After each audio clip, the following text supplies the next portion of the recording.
The House of the Dragon is 2 months away from premiering, but what do we know about it? When Game of Thrones was approaching its 8th and final season, many were wondering what HBO would do. By that we mean, what would they do to make up for its absence, as it was the biggest show on the air at the time and easily HBO's biggest hit in some time. While other shows have helped to fill the void like Westeros and Euphoria, the goal was to always have a string of GOT prequels or spinoffs to help things get going. And now we're just 2 months away from that happening, in part via House of the Dragon. But what do we actually know about this show? Number 5. Series Origins. The series is based on Fire and Blood, the first of George R.R. Martin's 2 volumes diving into the extensive Targaryen history. According to HBO, the prequel is set 300 years before the events depicted in Game of Thrones. It's during that era when Aegon the Conqueror, the first of 3 centuries of Targaryen rulers, united 6 of the 7 kingdoms of Westeros. But most likely, especially given what we know about the cast, the series will focus on the first Targaryen civil war, aka the Dance of the Dragons.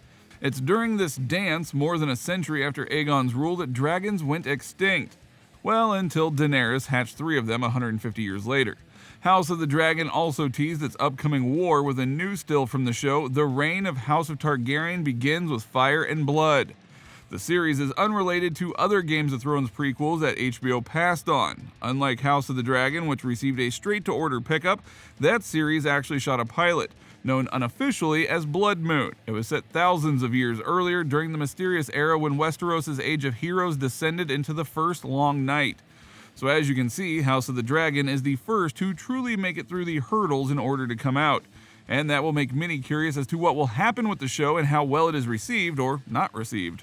Number 4. George R.R. Martin. George R.R. Martin co-created the series with Colony's Ryan Condal. The latter will write for the show and also serve as a joint showrunner with veteran Game of Thrones director Miguel Sapochnik. Sapochnik led some of the biggest, most famous episodes on the original series. His resume includes Hard Home, The Winds of Winter, The Long Night, and Battle of the Bastards, which earned him a directing Emmy. He will direct House of the Dragon's premiere and an additional episode.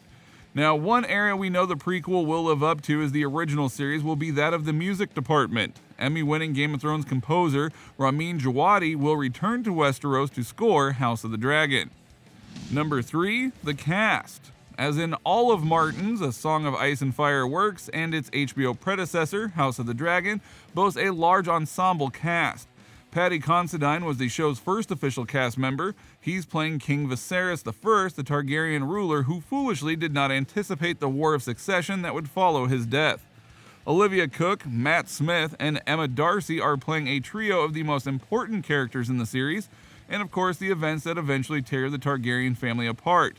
Cooke is Alicent Hightower, the second wife to King Viserys I, who schemed to have her son seated on the Iron Throne. Smith is Rogue Prince, Daemon Targaryen, Viserys' younger brother. Darcy will play Princess Rhaenyra Targaryen, the would-be queen who was her father's named successor who ultimately marries Daemon.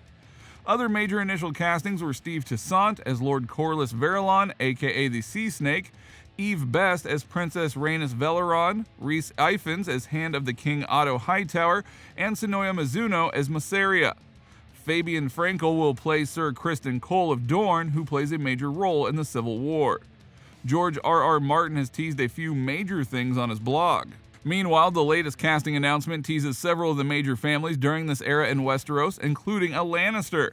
Outlander's Graham McTavish will Kingsguard member Sir Harold Westerling, Ryan Corr as Sir Harwin Breakbone Strong, Jefferson Hall as Lord Jason Lannister, David Harvovich as Grandmaster Mellos, Matthew Needham as Larys Strong, Bill Patterson as Lord Lyman Beesbury, and Gavin Spokes as Lord Lionel Strong. Additionally, Millie Alcock will play young Rhaenyra, and Emily Carey will play young Alicent. Bethany Antonia, Phoebe Campbell, Harry Collette, Tom Glenn Carney, Will Johnson, John McMillan, Ewan Mitchell, Theo Nate, Fia Sabin, Gavin Spokes, Savannah Stain, also all-star. Number 2, character breakdowns.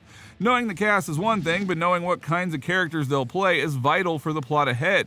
Thankfully, we did get some official character descriptions. Paddy Considine is King Viserys Targaryen, chosen by the Lords of Westeros to succeed the old king Jaehaerys Targaryen at the Great Council at Harrenhal.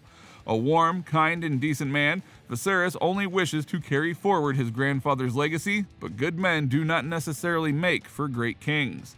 Matt Smith is Prince Daemon Targaryen, younger brother to King Viserys and heir to the throne.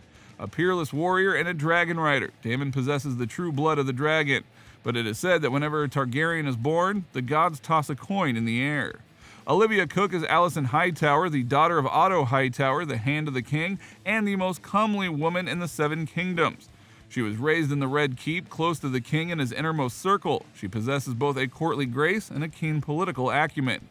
Emma Darcy as Princess Rhaenyra Targaryen, the king's firstborn child. She is of pure Valyrian blood, and she is a dragon rider. Many would say that Rhaenyra was born with everything, but she was not born a man.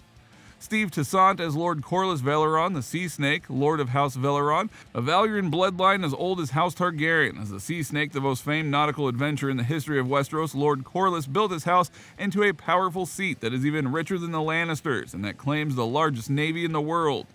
Eve Best as Princess Rhaenys Targaryen, a dragon rider and wife to Lord Corlys Veleron, the queen who never was passed over as heir to the throne at the Great Council because the realm favored her cousin Viserys simply for being male. Fabian Frankel as Sir Criston Cole of Dornish descent, the common-born son of the steward to the Lord of Blackhaven. Cole has no claim to land or titles, all he has to his name is his honor and his preternatural skill with a sword. Sonia Mizuno as Mysaria, who came to Westeros with nothing, sold more times than she can recall. She could have wilted, but instead she rose to become the most trusted and most unlikely ally of Prince Daemon Targaryen, the heir to the throne. Rhys Ifans as Otto Hightower, the Hand of the King. Sir Otto loyally and faithfully serves both his king and his realm. As the Hand sees it, the greatest threat to the realm is the king's brother Daemon, and his position as heir to the throne. Number 1, release date and hopes. Finally, we have a release date for the series. It is coming on August 21st, and that means we are just 2 months away from it coming out, for better or worse. Now, we say that because Game of Thrones seemed like something that couldn't possibly fumble the ending, and yet that is exactly what happened in spectacular fashion. As such, there are many fans who are a bit gun-shy because they fear that this series will leave them, pun intended, burned. Then again, because the showrunners from GOT aren't there anymore, which fans will love, that could mean that things will go in their favor in terms of quality and directing. By all means, you should at least watch the first episode to see if it's something that could spark your interest. Even with us knowing the ending in part, that doesn't mean the lead up to that point cannot be intriguing. Plus, if it is good, you have now found your next obsession for quite some time. So definitely skip the recently announced Jon Snow series though. That guy doesn't know a thing. So what do you all think? What do you think of this look at House of the Dragon and how it's trying to fill the void of Game of Thrones? Do you think it has any chance of doing as it plans? Or do you feel as though this is going to be a hollowed out attempt to recapture some magic from before? If it fails, what do you think HBO will do? Let us know in the comments below, and we'll see you next time on the channel.